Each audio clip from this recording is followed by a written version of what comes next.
सत्ताएं रहेंगी, लेकिन राष्ट्र को बचाने के लिए समाज को बाहर आना पड़ेगा। ये जिन खतरों की आप चिंता कर रहे हैं, उस खतरे की चिंता मुझे नहीं है। 4 राज्यों का देश, 20 करोड़ पॉपुलेशन। ऐसा लगता है कि भारत के सामने सबसे बड़ा चैलेंज पाकिस्तान है।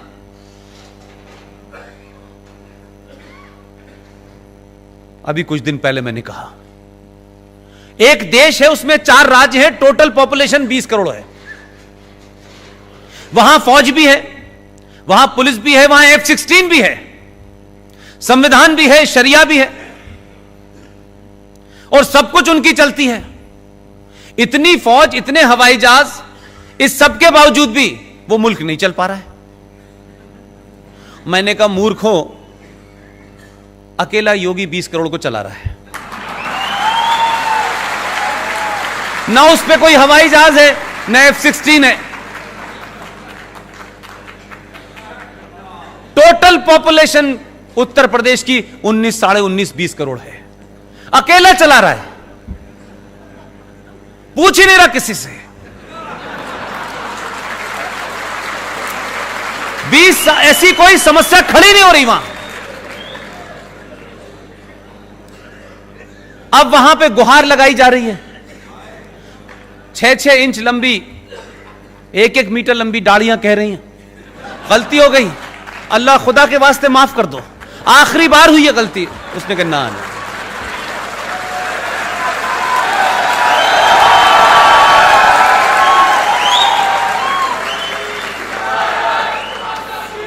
इसलिए मैंने कहा कि धन्य है आप लोग, समय रहते अपनी गलती का एहसास कर लिया और सही लोगों को चुनाया आपने। मैं किसी सरकार का पक्षधर नहीं हूं, लेकिन जो सरकार, जो लोग इस राष्ट्र को बचाएंगे, उनके लिए कितना भी लड़ना पड़े लड़ूंगा।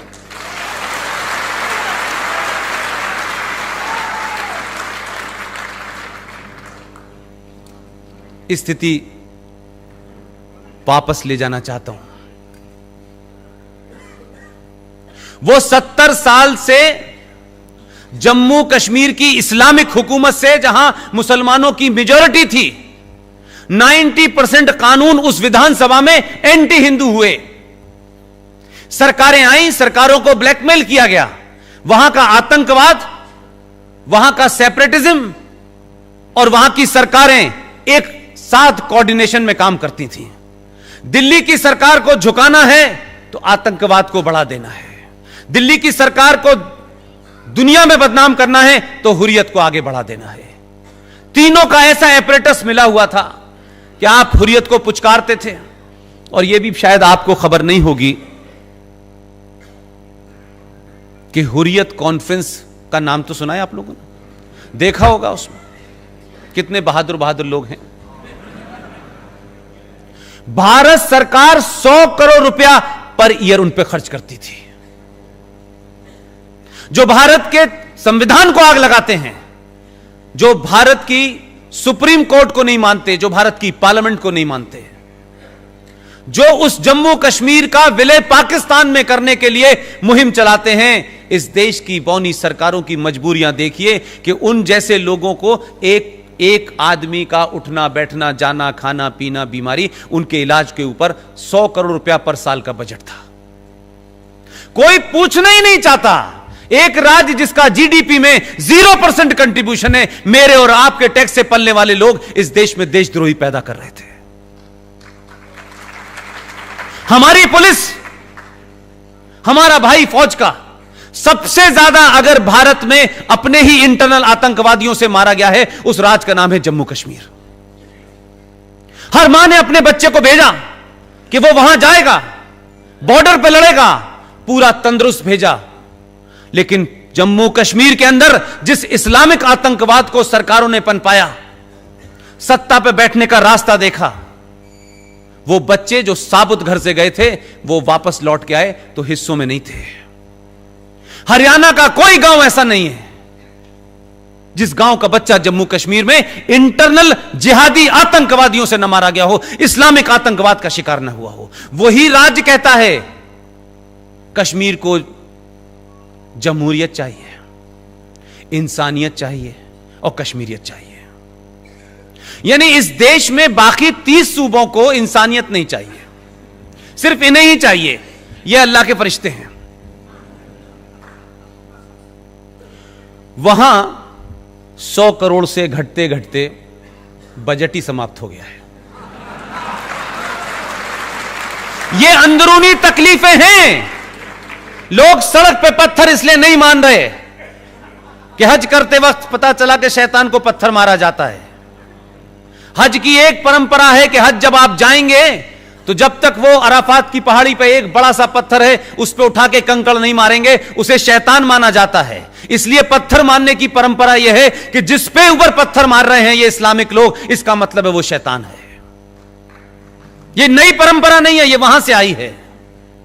जो आज देश को जलाने उतरे हैं, जो देश में आग लगाने उतरे हैं, उनका दर्द समझिए क्या है। आपने ऐसा डॉक्टर भेजा है बिना सर्जरी के इलाज कर रहा है।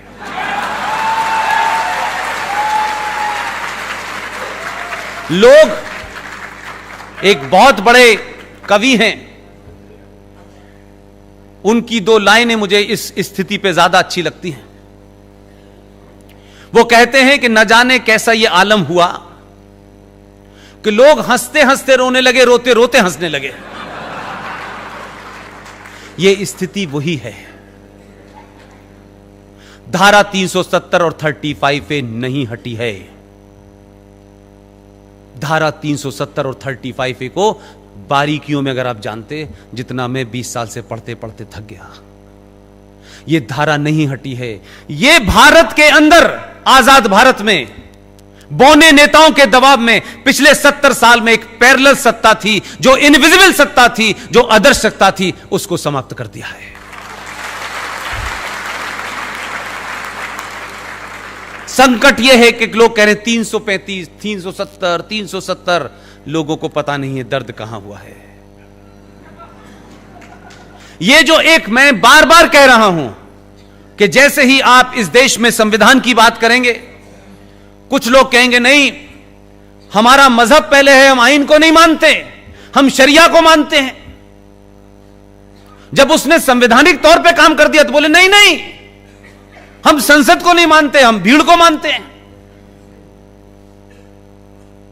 वो आदमी भी निराले भेजा है, वो इनको पूरा इस्लामिक बना के मानेगा, पीछे ही पड़ गया इनके। अल्लाह ने फरमाया है कुरान मजीद में एक जगह, मैं नहीं जानता कि वो कुरान पढ़ के आए हैं या नहीं पाए हैं, या उनके एडवाइजर उन्हें बता रहे हैं, लेकिन काम ठीक राह पे हो रहा है। कुरान मजीद में एक जगह लिखा हुआ है, क्या है मुसलमानों, मेरे ऊपर ईमान लाने वाले लोगों, मैंने इस कायनात, इस सृष्टि के अंदर, इस ब्रह्मांड में सब कुछ तुम्हारे लिए रखा है। तुम्हारी जितनी भी जरूरतें हैं उसका मैंने इंतजाम किया हुआ है। मेरी एक ही शर्त है कि मैंने तुम्हें जिंदगी जीने के जो रास्ते बताए हैं उसी पे चलते रहना, और अगर तुम मेरे बताए रास्ते से उतरे तो मैं इस जमीन पे कुछ लोग भेजूंगा जो तुम्हें रास्ते पे ले आएंगे।